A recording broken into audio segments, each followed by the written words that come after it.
Bonsoir à tous, Le Monde aujourd'hui, ravi de vous retrouver pour cette nouvelle édition de votre journal.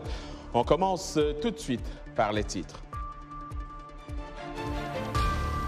Le sud-ouest du Nigeria visé par une nouvelle attaque sanglante et meurtrière. Des hommes armés ont pris d'assaut dimanche une église catholique. L'on dénombre une vingtaine de morts et au moins 40 blessés. Le Nigeria attire malgré tout des investisseurs. Les startups du pays, principalement dans le secteur des technologies financières, ont attiré près d'un quart des 5,2 milliards de dollars investis dans les startups africaines l'année dernière. Aucune décision sur les transitions au Burkina Faso et en Guinée. Les sanctions contre le Mali sont maintenues. Les chefs d'État de la CEDEAO ont tenu samedi un double sommet avec l'UEMOA. Lamine Traoré nous en dira plus et nous aurons des réactions à Bamako. Dans ce journal, nous reviendrons sur la guerre en Ukraine qui a franchi samedi le cap de 100 jours. Coup de projecteur sur l'évolution du conflit et sur la façon dont il a bouleversé la sécurité européenne. Consternation et interrogation au Nigeria au lendemain de l'attaque par des hommes armés d'une église catholique durant la messe à Owo dans le sud-ouest. Au moins 21 personnes ont été tuées et une quarantaine d'autres blessées, dont des enfants. Cette attaque est la dernière d'une série qui a dévasté certaines régions du pays. Davantage avec Yacouba Ouedraogo. Attention, certaines images peuvent choquer. D'immenses taches de sang maculent toujours le parterre, les murs et les bancs de l'église catholique Saint-Francis d'Owo, frappés par une attaque dimanche lors de la célébration de la Pentecôte. Certains fidèles ont péri. Les blessés ont été transportés dans différents centres médicaux à Owo. Ici, au centre médical fédéral de la ville, des membres bandés et des cris de douleur témoignent du traumatisme chez ces rescapés. Alex Michael se tord de douleur. Sa jambe a été touchée. Quand ils sont entrés, ils ont immédiatement commencé à tirer partout. Ils étaient nombreux. Malheureusement, à cause des enfants, ma jambe n'a pas pu entrer sous le banc de l'église. Et c'est là qu'ils ont tiré sur ma jambe. Les soignants sont débordés. Nous avons fait de notre mieux pour réanimer certains et nous assurer que les blessures ne s'aggravent en aucune façon. D'autres sont en salle pour se faire opérer. Nous sommes là-dessus et espérons que Dieu nous permettra d'aider autant que possible. To help as many as possible. The number we had yesterday was 39. Le nombre que nous avions hier était de 39, 26 adultes et 13 enfants. Parmi les adultes, 6 sont arrivés morts et parmi les enfants, 2 étaient morts avant qu'on les amène ici. Children too were dead before they brought them. The remaining ones. Nous les gérons. Ceux qui avaient besoin d'être opérés ont été opérés hier et ils vont bien. Cette attaque, dénoncée comme un meurtre odieux de fidèles par le président Muhammadu Buhari, n'a pas été revendiquée. Les autorités locales soutiennent que les forces de sécurité ont été mobilisées pour retrouver les assaillants. Le pape François a réagi dans un communiqué, affirmant prier pour les victimes et pour le pays douloureusement affecté. C'est assez incroyable que quelqu'un vienne avec l'intention de tuer tout le monde dans cette église. Et ceux qui courent se font tirer dessus à l'extérieur. Ceux qui sont à l'intérieur se font aussi tirer dessus. Ils ont jeté de la dynamite pour faire sauter l'église, de l'autel jusqu'au sanctuaire. Ce genre de profanation ne peut être fait que par le mal. Les attaques contre les sites religieux sont sensibles au Nigeria, où les tensions s'exacerbent souvent entre les communautés d'un pays dont le sud-est est majoritairement chrétien et le nord majoritairement musulman. Ce type d'attaque est toutefois rare dans le sud-ouest, relativement paisible, même si des groupes criminels y pratiquent souvent des enlèvements. Des morts également en République démocratique du Congo où une vingtaine de civils ont été tués dans la nuit de dimanche à lundi dans la province de l'Ituri. Ce nouveau massacre est attribué aux ADF, les forces démocratiques alliées. Le porte-parole de l'armée congolaise, Jules Ngongo, a confirmé cette attaque sans pour autant annoncer le bilan, précisant que les forces congolaises poursuivent les assaillants. Ce massacre intervient alors que plus au sud, dans la province voisine du Nord Kivu, les combats ont repris lundi entre l'armée congolaise et les rebelles du M23, prétendant représenter les intérêts des Tutsis au Congo. Kinshasa accuse Kigali de soutenir le M23, ce que le Rwanda nie donc. Les chefs d'État de la CEDEAO ont tenu samedi à Accra, au Ghana, un double sommet CEDEAO-UEMOA. Ils n'ont pas pris de décisions sur les transitions au Burkina Faso, au Mali et en Guinée. Ils doivent tenir un autre sommet ordinaire le 3 juillet, selon le communiqué final. L'ancien président du Niger, Mahamadou Issoufou, a été désigné médiateur pour le Burkina et Mohamed Ibn Chambas pour la Guinée. La CEDEAO estime que la durée de la transition de 3 ans au Burkina Faso et en Guinée est trop longue. Lamine Traoré, notre correspondant à Ouagadougou, s'est rendu à Accra, au Ghana, pour ce sommet. Son reportage. Au Jubilee House, le palais présidentiel du Ghana, les chefs d'État arrivent pour le double sommet CEDEAO-UEMOA. Après 6 heures d'échange, ils n'arrivent pas à se mettre d'accord. Ils ont décidé de reporter leur décision au prochain sommet ordinaire prévu à Accra dans 1 mois. Les 3 ans proposés par la transition au Burkina et en Guinée n'obtiennent pas la satisfaction de la CEDEAO. Quant au Mali, il reste sous sanction de l'entité régionale jusqu'au prochain sommet. C'est la déception des Maliens qui croyaient, qui étaient venus avec leur ministre de l'économie et des finances, le ministre des Affaires étrangères. Ce soir, il y a une déception. Au Mali, il y avait quand même un immense espoir. Et d'ailleurs, l'administration des douanes au Mali avait commencé à travailler sur l'éventualité d'une levée de l'embargo. Donc c'est une déception très forte. Et ensuite, deuxième chose, ça traduit quand même l'impossibilité des chefs d'État de la sous-région à trouver un accord. Ça en dit long sur les divergences de lignes, sur les divergences de stratégie. Ce que j'ai senti dans le cours de ce sommet, c'est que oui, tout le monde est d'accord pour la levée des sanctions, mais en disant il faut qu'il y ait du donnant-donnant, il faut qu'on s'entende sur un chronogramme, il faut qu'on s'entende sur un chronogramme de sortie de crise. Et je pense que le mois prochain, le 3 juillet, lors de la prochaine rencontre, je serai là encore, j'espère que vous serez là, on devait trouver une solution. Rendez-vous a été pris pour le 3 juillet prochain pour un sommet ordinaire des chefs d'État de la CEDEAO. Un sommet qui risque d'être décisif et pour lequel vont beaucoup miser les pays placés sous sanction de l'organisation régionale. Lamine Traoré pour VOA Afrique, Accra. En Guinée, le Front national pour la défense de la Constitution, collectif qui a orchestré la contestation contre l'ex-président Alpha Condé, a reporté son appel à manifester lundi à l'occasion des funérailles de Tierno Mamadou Diallo, un jeune tué par balle. Ce rassemblement faisait craindre une première confrontation avec les nouvelles autorités dominé par les militaires. Le FNDC avait appelé à une marche sous le slogan « Justice, plus jamais ça ». Le procureur général de Conakry, Alphonse Charles White, a prévenu dimanche que les autorités séviraient en cas de problème lors de la marche. Des membres de la famille de Tierno Mamadou Diallo ont pour leur part indiqué que l'enterrement était reporté. Ses proches devraient l'enterrer lundi dans la banlieue de Conakry. Au Tchad, 6 leaders de Wakit Tama. VOA Afrique.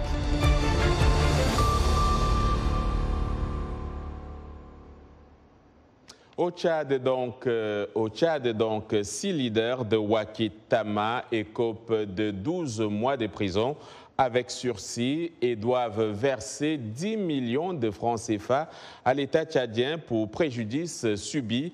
Un verdict prononcé cet après-midi au tribunal de grande instance de Moussoro, à 300 km de N'Djamena. Les 6 leaders étaient accusés de troubles à l'ordre public, incitation à un attroupement et destruction de biens. Durant le procès, où aucun avocat ne les a représentés, ces leaders ont gardé le silence. Rappelons qu'ils ont été interpellés les 14 et 17 mai suite à leur marche contre la politique française au Tchad. Écoutons Soumaïne Adam, porte-parole de Wakit Tama. Ce jugement-là, il est injuste parce que le procureur n'a pas fourni de preuves. Il n'y a pas eu de preuves. Le dossier est vide. Alors, qu'est-ce qui a justifié qu'il y ait une peine de 12 mois avec sursis, 10 millions de dommages d'intérêt? Cette fois-ci, ils ont laissé tomber les amendes, je crois.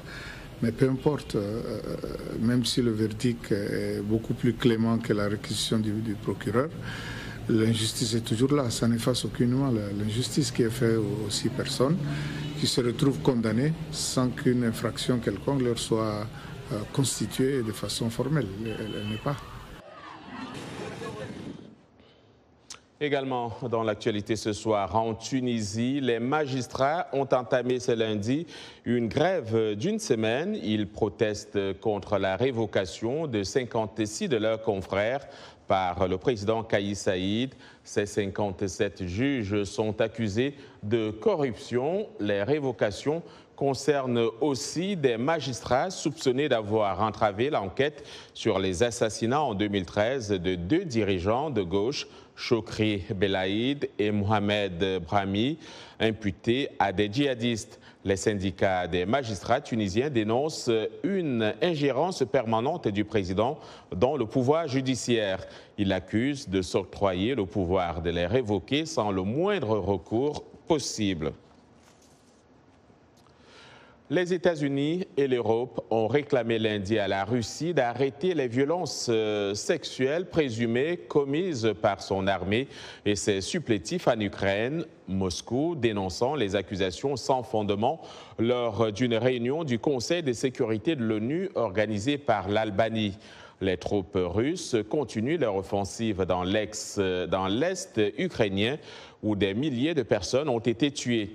Vladimir Poutine a menacé d'attaquer de nouvelles cibles en Ukraine si Washington livre des armes sophistiquées aux troupes ukrainiennes. Le samedi 4 juin a marqué les 100 jours de l'invasion de l'Ukraine par la Russie.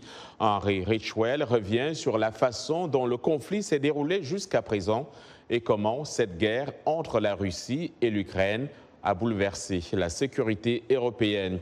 C'est un récit de Ginny Niwa. Le 24 février, le président russe Vladimir Poutine a annoncé ce qu'il a appelé une opération militaire spéciale en Ukraine. Nous nous efforçons de démilitariser et de dénazifier l'Ukraine et de traduire en justice ceux qui ont commis de multiples crimes sanglants contre des civils, y compris des citoyens russes. Des explosions ont fait écho à travers Kiev. Des chars et des véhicules blindés russes ont commencé à traverser la frontière. Une nation européenne souveraine avait été envahie, déclenchant le pire conflit du continent depuis 1945. L'armée russe a lancé un assaut brutal contre le peuple ukrainien, sans provocation, sans justification, sans nécessité. C'est une attaque préméditée. Une colonne blindée russe de 64 km s'est approchée de Kiev par le nord, mais des erreurs tactiques ont vu l'avancée russe sur Kiev stagner alors que les forces armées ukrainiennes opposaient une résistance féroce. En avril, les forces russes se retiraient de la capitale, laissant derrière eux des scènes d'horreur. Dans des villes comme Boutcha, les forces ukrainiennes ont découvert des fosses communes. Toutefois, pour la Russie, les preuves ont été fabriquées. Ce sont des crimes de guerre et ils seront reconnus par le monde comme un génocide. Les atrocités ont incité l'OTAN et les pays occidentaux à renforcer leur déploiement en Europe de l'Est et à augmenter les livraisons d'armes à l'Ukraine. Les États-Unis ont jusqu'à présent promis à Kiev 53 milliards de dollars d'aide militaire, économique et humanitaire. Nous avons convenu que nous devions encore renforcer et maintenir notre soutien à l'Ukraine afin que l'Ukraine l'emporte face à l'invasion de la Russie. La Finlande et la Suède, restées neutres pendant des décennies, ont demandé à rejoindre l'OTAN face à l'agression russe. La guerre a provoqué un énorme exode de réfugiés ukrainiens, avec quelques 6 millions de personnes ayant fui vers les pays voisins jusqu'à présent et 8 millions d'autres déplacés à l'intérieur de l'Ukraine. Les sanctions occidentales ont resserré l'étau économique sur la Russie, faisant chuter sa monnaie. Confrontée à des pertes militaires croissantes, la Russie a redirigé ses forces vers la région orientale du Donbass. Le port stratégique de Mariupol a été pratiquement détruit. Des dizaines de milliers de civils ont été tués. Le conflit, vieux de 102 jours, a déjà bouleversé la sécurité européenne. Les pourparlers de paix organisés par la Turquie sont au point mort. Tous les partis se préparent à une longue guerre. Vous regardez Le Monde aujourd'hui en direct de Washington DC sur VO Afrique. N'allez nulle part ailleurs, l'information vous revient dans un instant. Nous parlerons notamment de start-up au Nigeria.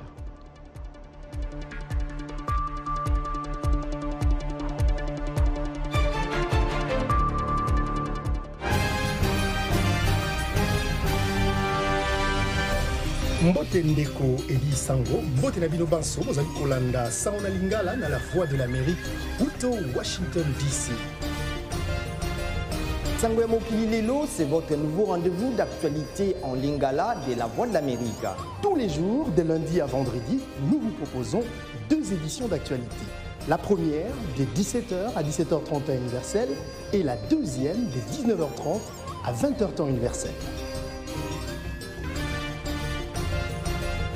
Politique, société, culture, économie, sport. La rédaction Lingala de la Voix de l'Amérique vous donne rendez-vous pour décrypter l'actualité congolaise, africaine et du monde.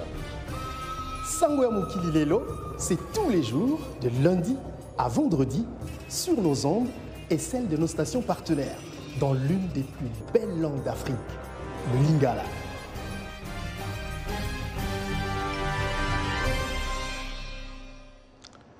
Vous suivez chez Le Monde aujourd'hui un programme de VO Afrique. Merci de nous rejoindre pour cette seconde partie. Nous émettons en direct de Washington DC. Rendons-nous maintenant à Bereshid, au Maroc, où s'est installé Shafik Milou, un chef d'entreprise qui s'est spécialisé dans la fabrication de machines et de matériel mécanique. Sans aucune formation en ingénierie, mais mu par l'amour de son métier, il est allé plus loin et a pu créer une entreprise de fabrique qui répond aux besoins locaux. Notre équipe a rencontré cet homme passionné. C'est un reportage d'Emmanuel Mouadjid Dibaye. Shafik Miloud n'a pas fait de grandes études pour devenir fabricant de machines et de matériel mécanique. Après une première année au secondaire, c'est vers une formation professionnelle en plomberie et soudure qu'il s'est orienté. Il a ensuite enchaîné des expériences en travaillant comme chaudronnier pendant 15 ans en Arabie Saoudite, en Irak et en Europe, avant de revenir au Maroc pour se lancer à son propre compte. J'ai pensé de commencer à faire des petits objets, des petites machines pour le marché local. La première des choses, j'ai fait une machine, une petite presse pour la vulcanisation de chambres à air. Avant, il n'y avait pas des trucs tubeless et tout ça. Il y a des pneus, des chambres à air, il y a des crevaisons et tout ça. Et c'était la première pièce que j'ai fait, c'était la première machine que j'ai fait. Aujourd'hui, il conçoit et fabrique divers matériels et machines mécaniques pour les bâtiments, l'agriculture, les automobiles et bien d'autres, en fonction des demandes et besoins locaux. Et cela sans aucune formation en ingénierie. C'est l'amour de ce métier, je l'aime beaucoup. Et ce qui fait voir ça, c'est après 60 ans, j'ai pris ma retraite, mais je travaille toujours. J'aime bien travailler. Je travaille, je crée des machines, je fais des trucs. Je les fais comme ça. C'est avec mon expérience, avec les connaissances que j'ai apprises, avec 52 ans d'expérience. Il embauche une vingtaine d'ouvriers dans ses ateliers, repartis en fonction des spécialités. Shakib Mohamed en fait partie. Je travaille ici depuis 2010. Je fais la chaudronnerie et l'électricité en général. Je travaille sur plusieurs machines sous la supervision de mon patron. Shafik Meloud a transmis les bonnes valeurs de ce travail à ses enfants, Zakaria et Zineb, qui sont aussi engagés avec lui dans l'entreprise et comptent y faire carrière. Je suis très fière de travailler avec lui. Surtout, il a une réputation très bonne. Quand j'ai fini mes études en 2015, automatiquement, je travaille avec lui. Au-delà de l'embauche, Shafik Meloud s'investit aussi dans la formation professionnelle. Il a déjà accueilli plusieurs étudiants pour des stages pratiques. Dans la gestion de toutes ces activités, il affirme que les difficultés ne manquent pas. Mais l'amour qu'il a pour son métier l'amène à relever tous les défis auxquels il fait face. Autre lieu, autre technologie, les start-up nigérianes, principalement dans le secteur des technologies financières, ont attiré près d'un quart des 5,2 milliards de dollars investis dans les start-up africaines l'année dernière, selon l'Association africaine du Capital Investment et du Capital Risk, AVCA. Pour examiner ce qui attire les investisseurs au Nigeria, nous dressons le profil du service d'argent mobile Growforce à Abuja. C'est un reportage de Timothy Obiezou, un récit de Nanit Talani. En février, la start-up technologique nigériane Crowdforce a annoncé une grande nouvelle. Elle avait reçu 3,6 millions de dollars d'investisseurs pour étendre ses opérations de services financiers à de nombreuses autres communautés mal desservies. Nous cherchions à évoluer plus rapidement et à vraiment gagner des parts de marché. Et ce que nous faisions était également très lié à l'impact que cela aurait parce que nous créions des emplois, des moyens pour les gens de gagner des revenus supplémentaires dans leur communauté. Crowdforce a été initialement lancée en tant que société de collecte de données il y a 7 ans, mais l'entreprise a complètement remanié son modèle commercial lorsqu'elle a réalisé qu'elle pouvait répondre à un besoin de compte bancaire. Lorsque nous avons collecté des données sur 4,5 millions de commerçants, nous avons constaté que beaucoup d'entre eux n'avaient pas de compte bancaire et ceux qui en avaient beaucoup de mal à accéder à l'argent qui leur était envoyé. C'est à ce moment-là que nous avons en quelque sorte réalisé qu'il y a un plus gros problème à résoudre ici. Selon les experts, environ 60% des 1,2 milliard d'Africains n'ont pas accès aux banques ou aux services financiers. C'est un gros problème que le start-up technologique en Afrique tente de résoudre, déclare AVCA, l'Association africaine du capital investissement et du capital risque. Dans un rapport récent, le groupe industriel soutient que les start-up africaines ont attiré 5,2 milliards de dollars de capital risque l'année dernière et que l'Afrique de l'Ouest, menée par le Nigeria, représente la plus grande part des investissements. L'AVCA avance que les investisseurs cherchent à tirer profit de l'énorme population de jeunes Africains. L'Afrique a la population la plus jeune au monde et à mesure que la proportion de main-d'œuvre qualifiée augmente, nous nous attendons à voir une augmentation du capital humain. Selon l'AVCA, la pénétration accrue d'Internet en Afrique et des politiques gouvernementales plus favorables contribuent également à l'augmentation des investissements dans les services de technologie financière ou fintech. Mais il y a des obstacles à surmonter, comme des monnaies et des politiques faibles, disent certains experts. L'Afrique est encore composée de marchés vierges.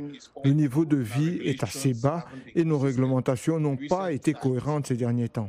Pourtant, avec l'émergence de nouveaux talents dans le domaine de la technologie, de plus en plus de start-up avec de gros objectifs émergent au Nigeria et ailleurs en Afrique.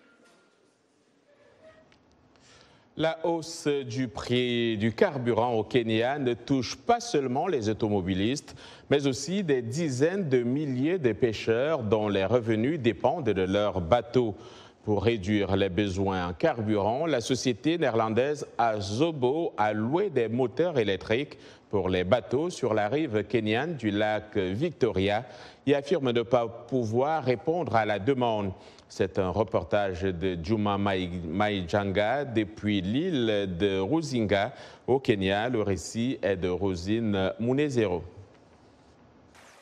C'est un nouveau jour sur la plage de Nyagina, sur l'île de Rusinga. Et Simon Okeyo et 2 de ses fils installent un moteur électrique sur leur bateau.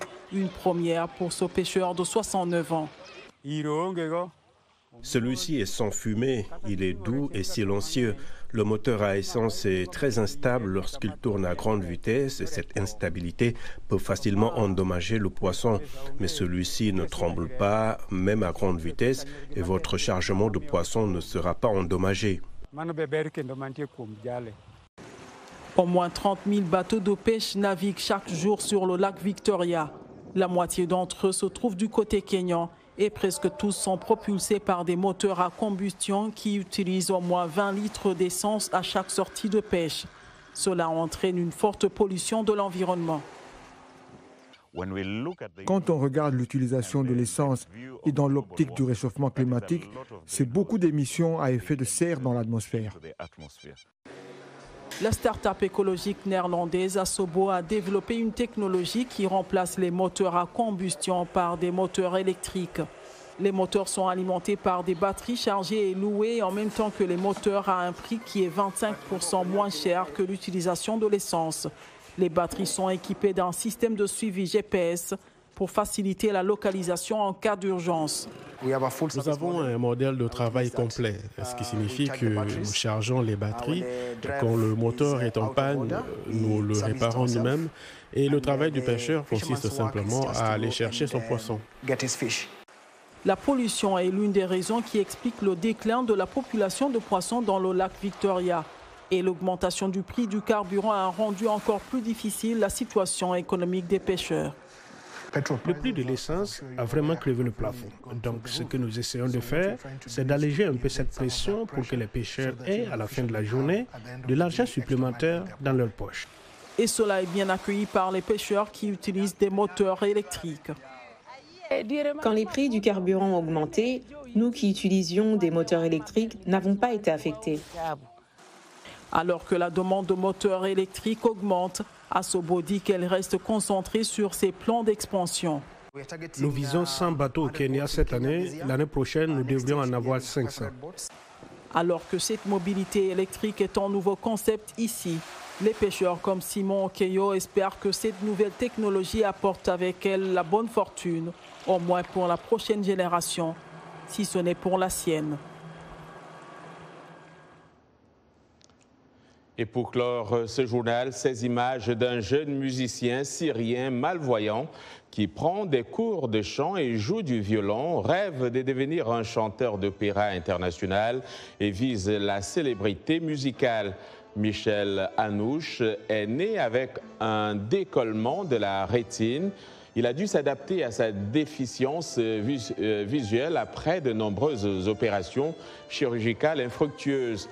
Michel a commencé à prendre des cours de chant et d'opéra à l'âge de 4 ans. Il joue également du violon et a participé à de nombreux concerts à Damas. Je veux être un musicien, un chanteur et un joueur de musique. J'aimerais devenir un chanteur d'opéra international. Quand je suis sur le point de monter sur scène et que j'entends les applaudissements du public, je ris et je me sens heureux. Je me sens heureux de pouvoir jouer dans un concert. Je me sens heureux de monter sur scène et de jouer devant un grand public. Et nous sommes heureux de vous avoir comme téléspectateurs. Le Monde aujourd'hui, c'est la fin de cette édition. Au nom de toute l'équipe, je vous dis merci de l'avoir suivi. Demain est un autre jour. D'ici là, passez une excellente soirée. Et merci à la régie, à Blanche et à Claire et à Elias et à tout le monde.